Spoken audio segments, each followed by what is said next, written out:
క్రైస్తల ఈ సమయం ఉంది. 2 కొరింథీ పత్రిక 12వ అధ్యాయము 9వ వచనం. మనం ఒక్కోసారి అనుకుంటాం, నేను ఎంత ప్రార్థన చేస్తున్నాను కదా, నాకేంటి ఈ బలహీనత, నాకేంటి ఈ రోగం, నేను ఇంత ప్రార్థన చేస్తున్నాను కదా, ఏంటి ఈ సమస్యలు, నేను ఇంత ప్రార్థన చేస్తున్నాను కదా, ఏమిటి నాకు అసమాధానం అని ఒక్కోసారి మనం చాలా బాధపడతాం. కానీ ఇక్కడ పౌలు కూడా రోజు ముమ్మారు ప్రార్థన చేసేవాడంట. అయ్యా, నాలో ఉన్నటువంటి ఈ బలహీనత తొలగించు, నాలో ఉన్నటువంటి ఈ బలహీనత తొలగించు, దేవుని స్తోత్రం అని ముమ్మారు ప్రార్థన చేశాడంట. అప్పుడు యేసయ్య చెప్పిన మాట ఏంటంటే, ముమ్మారు ప్రభువును వేడుకొంటిని, అందుకు నా కృప నీకు చాలును, బలహీనత యందు నా శక్తి పరిపూర్ణమగుచున్నదని ఆయన నాతో చెప్పెను.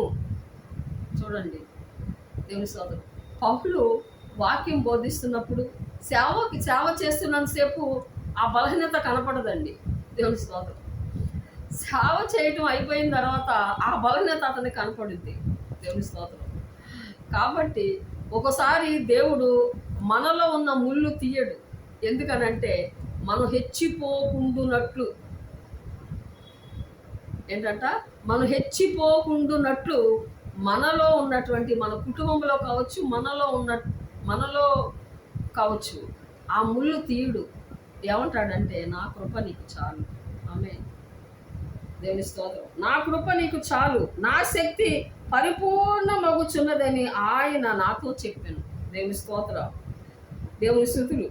బలహీనత యందు నా శక్తి పరిపూర్ణమగుద్దంట. నా కృప, నీ కృప నాకు చాలు. దేవుని స్తోత్రం. నా కృప నీకు చాలు, నేను నిన్ను బలపరిచి వాడుకుంటా. దేవుడి మాట దీవించి